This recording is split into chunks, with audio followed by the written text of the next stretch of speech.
Hello.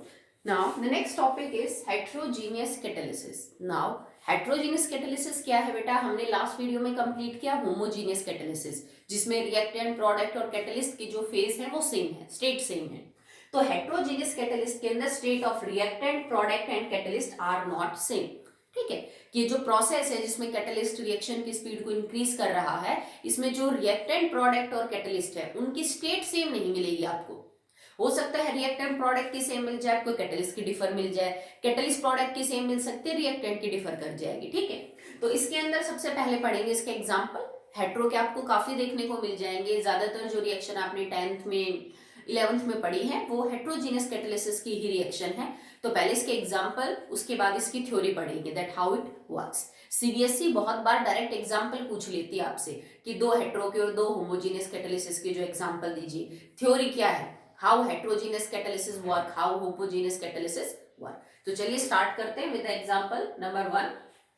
Nitrogen gas react with hydrogen gas in the presence of iron that is in the solid state to form ammonia gas. ठीक है, और ये reaction है Haber's process की। You all know manufacturing of ammonia. Ammonia को बहुत बड़े पैमाने में बनाने के लिए हम इस रिएक्शन को यूज करते हैं, और ये हैबर्स प्रोसेस की रिएक्शन है। इसमें आपका रिएक्टेंट और जो प्रोडक्ट है वो गैसियस स्टेट में है, बट आयरन किस में है, सॉलिड में, कैटलिस्ट सॉलिड में है, तो फेज मैच नहीं हो रही। सेकेंड है SO2 गैस, O2 गैस, या तो V2O5 सॉलिड या PT solid, SO3 gas. Product और रिएक्टेंट गैस में है, जबकि आपका जो कैटलिस्ट है वो किसके अंदर है, सॉलिड स्टेट के अंदर है। और ये जो रिएक्शन है ये कौन से प्रोसेस की है, this is for contact process. हमने होमोजीनियस कैटालिसिस के अंदर भी सेम रिएक्शन लिखी थी, पर फर्क ये था कि यहाँ पे मैंने कैटालिस्ट लिया है V2O5 या PT सॉलिड स्टेट में, और होमोजीनियस कैटालिसिस में हमने यहाँ पे लिया था कैटालिस्ट NO गैसियस। ठीक है, वो जो रिएक्शन है उससे भी H2SO4 बनाया जा सकता है, पर तब उस प्रोसेस का नाम होगा लेड चैम्बर प्रोसेस। और अगर आप ये कैटालिस्ट लेते हो तो इससे भी H2SO4 बनता है, पर प्रोसेस का नाम होगा contact process. Okay, now next, ammonia gas react with oxygen gas in the presence of PT solid state to form NO gas H2। और ये रिएक्शन लगभग बेटा 800 डिग्री सेल्सियस की है, तो इस टेम्परेचर पे जो पानी बाहर निकलेगा ऑब्वियस सी बात है वो वेपर्स में ही निकलेगा। ठीक है, तो ये भी गैस, ये दोनों भी गैस है, पर आपका जो कैटलिस्ट है वो यहाँ किस स्टेट में है, आपने सॉलिड स्टेट में उसको ले रखा है। तो ये हो गई heterogeneous catalysis, and this reaction is used for the preparation of nitric acid, और ये प्रोसेस है ओस्टवाल्ड प्रोसेस। इससे आप बना सकते हो H2SO4, मतलब इस एक रिएक्शन को यूज करके आगे और रिएक्शन होंगी फिर बनेगा H2SO4। तो इसी तरह से HNO3 को बढ़ाने में आप क्या कर सकते हो, इस रिएक्शन को यूज करते हो। The process is known as Ostwald process for the manufacturing of nitric acid. Okay, next देखिए, एक रिएक्शन आपने 10th में पढ़ी थी कि हम वेजिटेबल ऑयल को वेजिटेबल घी में कन्वर्ट करते हैं। ठीक है, या फिर इथीन को आपको कन्वर्ट करना हो इनटू इथेन। ठीक है, इथाइन को कन्वर्ट करना हो इनटू इथीन, तो उसमें भी हम क्या करते थे, जैसे मैं आपको एक इथीन का एग्जांपल समझा रही हूँ। CH2 double bond CH2 in the presence of nickel ले लो, प्लेटिनियम ले लो सॉलिड स्टेट में, और आप हाइड्रोजन दोगे इसको, it will convert into CH3 and CH3। तो ethane gas, hydrogen gas, ethene आपकी क्या है, गैस है, जबकि निकिल, प्लेटिनियम और पैलेडियम जो आप यूज करोगे that is in the solid state. ठीक है, तो ये आपका किसका एग्जांपल हो गया, हेट्रोजीनियस कैटालिसिस का एग्जांपल हो गया। ठीक है, कि आप अगर वेजिटेबल ऑयल को वेजिटेबल घी में कन्वर्ट करना चाहते हो, या किसी अनसैचुरेटेड हाइड्रोकार्बन को सैचुरेटेड हाइड्रोकार्बन में कन्वर्ट करना चाहते हो, तो आप निकिल, प्लेटिनियम, पैलेडियम यूज करते हो, ये सॉलिड स्टेट में है। और जनरली जो आपके हाइड्रोकार्बन है ये किसमें होते हैं बेटा, गैसियस स्टेट के अंदर होते हैं। ठीक है, तो ये 4 एग्जांपल है जिसमें हेट्रोजीनियस कैटालिसिस जो है वो देखने को मिल रही है। आगे और भी रिएक्शन है, और एग्जांपल देखते हैं इसके। एक रिएक्शन है जिसमें हम पॉलीथीन बनाते हैं, आप सबने घर में देखी भी होगी, हम घर में उसको बहुत यूज करते हैं, polythene. Actually it is polyethene. So polyethene बनाने की जो रिएक्शन है उसके अंदर भी कैटलिस्ट यूज किया जाता है। Poly means many, and ethene आपको पता है CH2 डबल बॉन्ड CH2। जब बहुत सारे इथीन यूनिट्स को आपस में जोड़ा जाए तो एक पॉलीमर बनता है। ठीक है, एक ऐसा कंपाउंड बनता है जिसका बहुत हाई मॉलिक्यूलर मास होता है, ठीक है, उसको हम बोलेंगे polyethene, form by many ethene molecules. और इसको बनाने में, जैसे इथीन से पॉलीथीन बनाने में हम एक कैटलिस्ट को यूज करते हैं जिसको हम बोलते हैं जिगलर नाटा कैटलिस्ट। ठीक है, चलिए देखते हैं इसको। मान लीजिए मेरे पास n नंबर ऑफ इथीन के मॉलिक्यूल, क्योंकि बेटा इसमें नंबर फिक्स नहीं होता है, आप चाहो तो 1000 इथीन से भी पॉलीथीन बना सकते हो, चाहो तो लाख से भी पॉलीथीन बना सकते हो। तो मैंने n लिख दिया कि n मॉलिक्यूल ले रखे, ठीक है, इन the presence of Ziggler NATA catalyst, ये कैटलिस्ट का नाम है, ठीक है, और ये होता क्या है, इट इज TiCl4 प्लस में C2H5 थ्राइस Al, ठीक है। इसके अंदर क्या होता है बेटा, it is TiCl4 titanium tetrachloride plus में ट्राई इथाइल एल्यूमिनियम, ठीक है, हमने एल्यूमिनियम से 3 इथाइल ग्रुप जोड़ रखे हैं, C2H5 3 बार जोड़ रखा है, ठीक है। इसको कई बार ये भी लिखा आ सकता है R3Al, मतलब 3 R ग्रुप जोड़ रखे हमने किससे, Al से, और इसकी जगह कई बार आपको TiCl2 भी लिखा मिल सकता है, ठीक है। तो याद रखना, टाइटेनियम की या तो टेट्राक्लोराइड या डाइक्लोराइड और ट्राई इथाइल एल्यूमिनियम, इन दोनों का कॉम्बिनेशन होता है क्या बेटा, आपका जो जिगलर नाटा कैटलिस्ट है ये। और ये जब आप लोगे तो जो इथीन है उसके मॉलिक्यूल्स आपस में जुड़ते चले जाएंगे, ठीक है, और फाइनली आपके पास जो कंपाउंड बनेगा वो क्या होगा, आपका एक पॉलीमर होगा। कैसे होती है रिएक्शन देखो, मैं 2 करके बता देती हूँ। CH2 डबल बॉन्ड CH2, मेरे को इसको जोड़ना है एक दूसरे इथीन के मॉलिक्यूल से, अगर 2 आपस में जुड़ जाएंगे तो 3 4 या 5 भी जुड़ जाएंगे। होगा क्या, अगर आप इन मॉलिक्यूल्स को देखो तो इसमें कार्बन हाइड्रोजन सब अपनी वैलेंसी कंप्लीट किए बैठे हैं, तो ऑब्वियस सी बात है कार्बन 5वां बॉन्ड तो नहीं बनाएगा। तो ये क्या करते हैं, अपने इस बॉन्ड को यहाँ से तोड़ते हैं। ऐसा करते इस कार्बन की भी एक वैलेंसी खाली हो गई, इसकी भी खाली हो गई। अगर इसको बॉन्ड बनाना है तो इसको भी अपनी एक वैलेंसी खाली करनी पड़ेगी, इसको भी एक वैलेंसी खाली करनी पड़ेगी, ये दोनों अपनी खाली वैलेंसी से बॉन्ड बना लेते हैं, ठीक है। तो मतलब जो इथीन है वो अपने डबल बॉन्ड को सिंगल करती चली जाएगी और चेन से जुड़ती चली जाएगी। अब देखो यहाँ पे भी जुड़ने की जगह खाली है, यहाँ पे भी आप जितने चाहो मॉलिक्यूल आगे जोड़ सकते हो, ठीक है। तो आप जब n नंबर लगाओगे तो आपका पॉलीमर ये बनेगा, CH2 बॉन्ड CH2 वैलेंसी खाली ब्रैकेट और मैंने बाहर n लगा दिया। अब इसका मतलब क्या है कि जब इतने n मॉलिक्यूल इसके जुड़ेंगे तो एक्चुअली में ये चीज है CH2 सिंगल बॉन्ड CH2 जो n बार जुड़ेगी, ठीक है। वैलेंसी खाली मैंने इसलिए छोड़ रखी है क्योंकि अभी भी इसमें गुंजाइश होती है, आप जितने चाहो मॉलिक्यूल जोड़ सकते हो। और ये किसी भी पॉलीमर के फॉर्मूले को रिप्रेजेंट करने का तरीका होता है, ब्रैकेट वैलेंसी खाली ब्रैकेट और उसके बाहर n लगा दिया। तो इथीन थी तो ये क्या बन जाएगा, इट इज पॉलीइथीन। और इस केस में ये आपका कैटलिस्ट होता है, इसकी स्टेट सॉलिड है, ये गैस है, ये आपके पास गैस है, ठीक है। तो अगर इसका जो टेम्परेचर है वो भी अच्छा खासा होता है, ठीक है। तो यहाँ पे ये जो रिएक्शन है इसमें हेट्रोजीनियस कैटालिसिस जो है वो आपको देखने को मिल रही है। और एक रिएक्शन है जिसमें हम हाइड्रोकार्बन्स को बनाते हैं from carbon monoxide and hydrogen gas, ठीक है। अगर मान लीजिए आपने कार्बन मोनोऑक्साइड गैस प्लस में 2H2 गैस, इनकी रिएक्शन करवा, इनसे आप छोटे हाइड्रोकार्बन बना सकते हो इस रिएक्शन के थ्रू, फिर बाकी आगे जाके और जो रिएक्शन है उनको करके हाइड्रोकार्बन्स छोटे से फिर बड़े आप बना सकते हो। ये रिएक्शन होती है इन the presence of copper ZnO या फिर Cr2O3 and it will form methanol, इससे मीथेनॉल बनेगा। और इस रिएक्शन में या तो आप copper solid state, ZnO solid state या फिर Cr2O3 इसको यूज कर सकते हैं। ये गैस है आपके पास, और जो मीथेनॉल बनेगा वो आपको यहाँ पे किस स्टेट में मिल जाएगा, गैसियस स्टेट में, ओके। तो इस रिएक्शन के अंदर भी जो आपके कैटलिस्ट हैं उनकी जो स्टेट है आपके रिएक्टेड की जो स्टेट है उससे मैच नहीं कर रही, ओके। तो हमने 6 तो एग्जाम्पल देख लिए बेटा हेट्रोजीनियस कैटालिसिस के।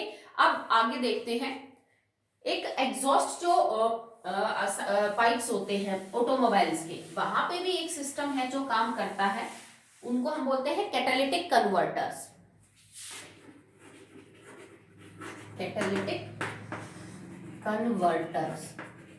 ठीक है। जैसे आपने कई बार देखा होगा बाइक के पीछे साइलेंसर होता है ना, उसमें से धुआं निकलती रहती है।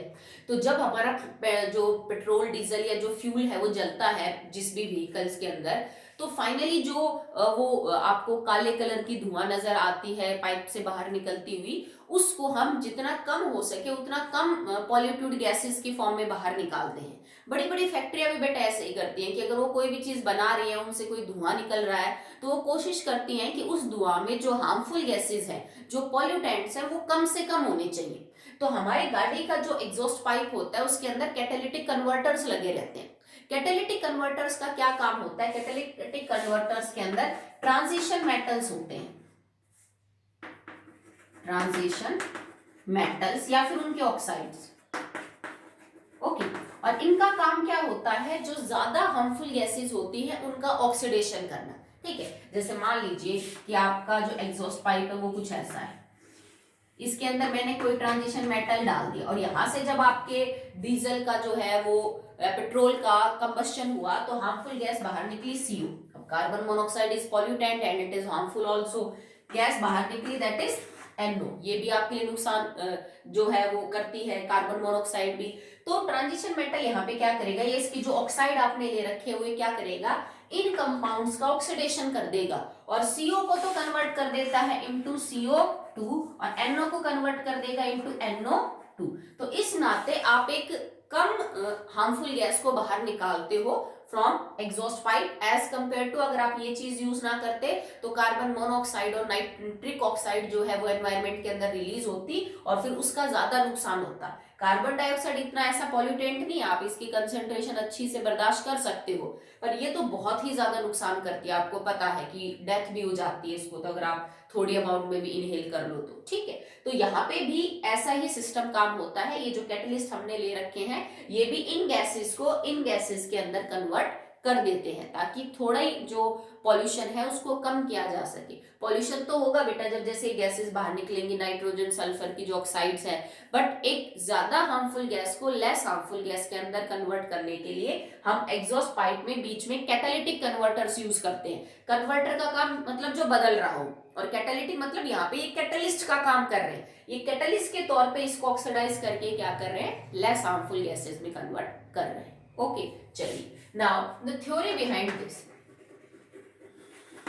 अब जैसे हेट्रोजीनियस होमोजीनियस कैटालिसिस के अंदर थ्योरी थी, अब हम बात करते हैं about the theory behind heterogeneous catalysis. इसमें होता क्या है? इसमें ये समझा जाता है कि एड्सॉर्प्शन के ऊपर आपका जो प्रिंसिपल है वो काम कर रहा है कि जो आपने कैटलिस्ट ले हैं either in the solid state either in the gaseous state, ठीक है, या तो वो गैस होगा या वो सॉलिड होगा, तो वो करता क्या है कि कैटलिस्ट अपने सरफेस के ऊपर रिएक्टेंट को एड्सॉर्ब कर लेता है। ओके, जैसे मैं एक एग्जांपल समझाऊं, जब हम इथीन को इथेन में कन्वर्ट कर रहे थे इन the presence of nickel platinum, तो करेगा क्या? आप ये रिएक्शन यूज कर रहे हैं CH2 double bond CH2H2 in the presence of platinum solid. होगा क्या? इस हाइड्रोजन गैस को ये जो प्लेटिनियम है ना ये अपने सरफेस पे एब्जॉर्ब कर लेता है और इसी वजह से हम यहाँ पे कोई सॉलिड टुकड़ा नहीं लेते प्लेटिनियम का, हम पाउडर फॉर्म लेंगे प्लेटिनियम की निकेल की, ताकि सरफेस एरिया बढ़ाया जा सके कैटलिस्ट का। और ये जो पाउडर फॉर्म में आप लोगे प्लेटिनियम, ये अपने ऊपर हाइड्रोजन गैस को क्या कर लेता है? एब्जॉर्ब।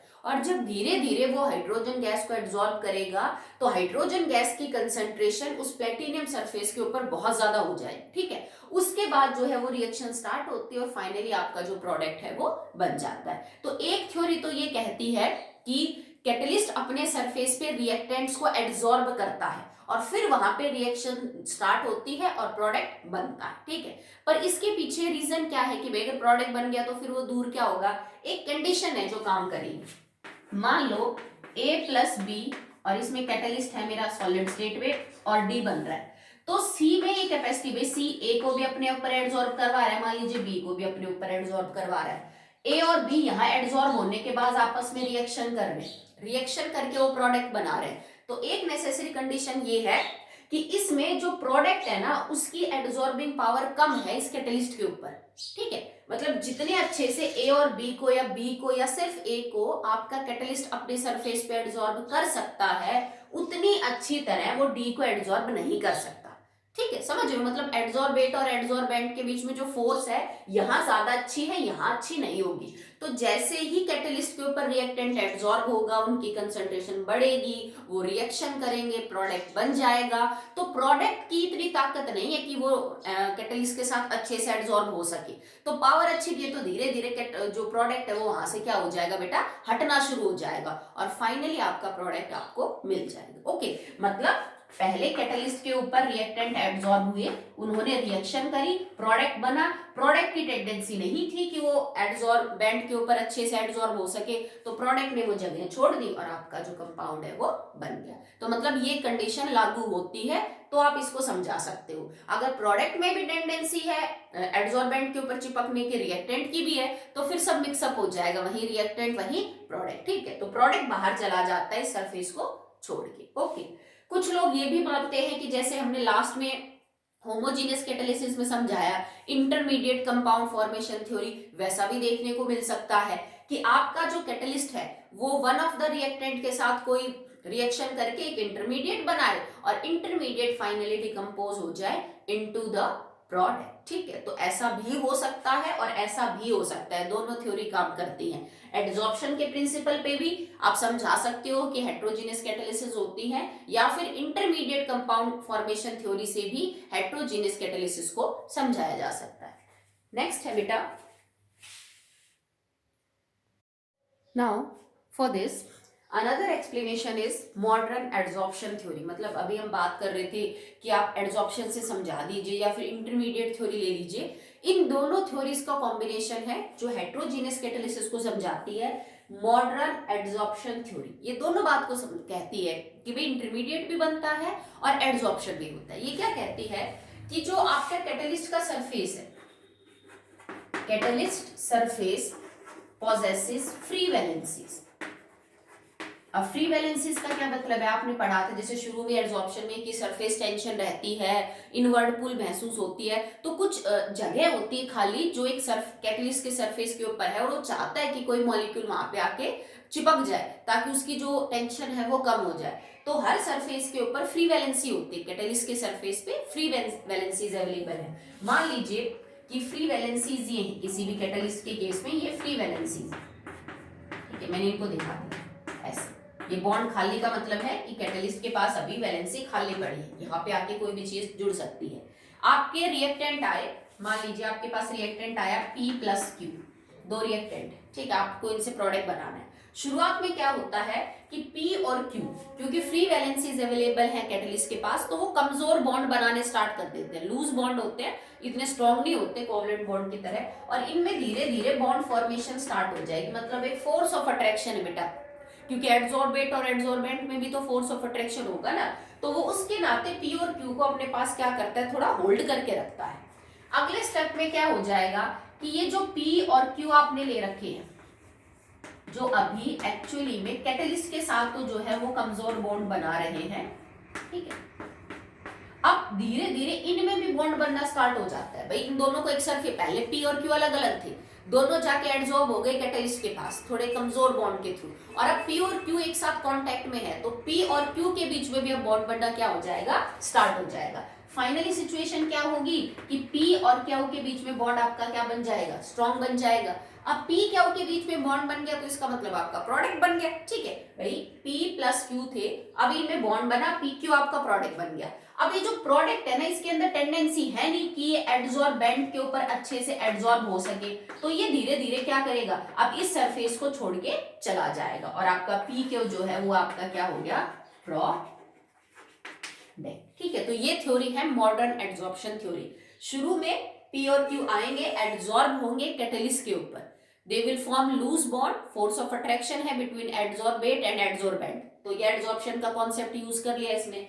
अब ये क्या कहती है कि थोड़ी देर बाद P और Q के जो बॉन्ड है वो तो कमजोर होते जाएंगे, और P प्लस में Q के बीच में बॉन्ड बनता चले जाएगा, मतलब actually this is an intermediate. Okay, कि अभी यहाँ से बॉन्ड तो टूटने लग गया और यहाँ से नया जो बॉन्ड है वो क्या हो गया, बनना स्टार्ट हो गया। और धीरे धीरे ये जो इंटरमीडिएट है इसमें यहाँ से तो बॉन्ड कमजोर होते चले जाएंगे और ये वाला जो बॉन्ड है वो क्या होता चला जाएगा बेटा, स्ट्रॉन्ग, और फाइनली आपका प्रोडक्ट बन जाएगा। पर प्रोडक्ट की टेंडेंसी कम है इस एडसॉर्बेंट के ऊपर चिपकने की, तो प्रोडक्ट इस सरफेस को लेके क्या चला जाएगा, इस छोड़ के सरफेस को चला जाएगा। ओके, क्या पॉइंट है जो इस बात को फेवर करते हैं, इस थ्योरी को सपोर्ट कौन कौन से पॉइंट करते हैं? एक तो ये कि कैटलिस्ट का जो अमाउंट है वो थोड़ा ही काफी होता है रिएक्शन को स्पीड अप करने में। क्यों? क्योंकि कैटलिस्ट को तो फाइनली रीजनरेट होना है। भाई मैंने कैटलिस्ट का कुछ भी यूज नहीं किया, इसने सिर्फ जगह प्रोवाइड करी और बाकी वैसे का वैसा रीजनरेट हो गया, तो थोड़ा सा अमाउंट ही काफी है, आपको बहुत ज्यादा लेना नहीं पड़ेगा। पहले 50 मॉलिक्यूल एडसॉर्ब हुए, उन्होंने प्रोडक्ट बना लिया, फिर 50 फिर हो गए इस पे, फिर 50 फिर हो गए, तो आपको ज्यादा अमाउंट लेने की जरूरत नहीं है। कैटलिस्ट रिएक्शन में खर्च नहीं होता, उसका मास कम नहीं होता, वो केमिकली अपनी कंपोजिशन को चेंज नहीं करता। अगेन आप इस चीज से समझ सकते हो कि उसने तो एक्चुअली में अपना कुछ यूज किया ही नहीं है रिएक्शन में, तो वो भी जो है खर्च वगैरह नहीं होगा, कोई केमिकल कंपोजिशन चेंज नहीं होगी। कैटालिटिक पॉइजन्स का भी आप रीजन समझा सकते हो यहाँ पे, कि जैसे हैबर प्रोसेस में अगर आयरन के कांटेक्ट के अंदर कार्बन मोनोऑक्साइड आ जाए तो वो रिएक्शन की स्पीड कम क्यों कर देता है? क्योंकि जिन फ्री वैलेंसीज के ऊपर आयरन को एड्सॉर्ब होना चाहिए था, या किसी भी केस में कैटालिटिक पॉइजन कैसे काम करते हैं, वो फ्री वैलेंसीज जिनके ऊपर आपके रिएक्टेंट को एड्सॉर्ब होना चाहिए था, वहां आके वो वाला कंपाउंड एड्सॉर्ब हो जाता है। अब सोच के देखो, यहाँ P प्लस Q की जगह मान लीजिए कोई दूसरा C और D आके एड्सॉर्ब हो जाए, तो जगह कम पड़ेगी P और Q के लिए। अब जो फ्री वैलेंसीज कैटलिस्ट रिएक्टेंट के लिए यूज कर रहा था, उनको किसने ब्लॉक कर दिया? C और D ने ब्लॉक कर दिया, ठीक है, प्रोडक्ट ये बना नहीं सकते। ओके, तो ब्लॉक हो जाती है जगह, इस वजह से जो रिएक्शन की स्पीड है वो क्या हो जाती है बेटा, कम हो जाती है। Okay, so that is all about it catalysis, कल हम नेक्स्ट वीडियो स्टार्ट करेंगे।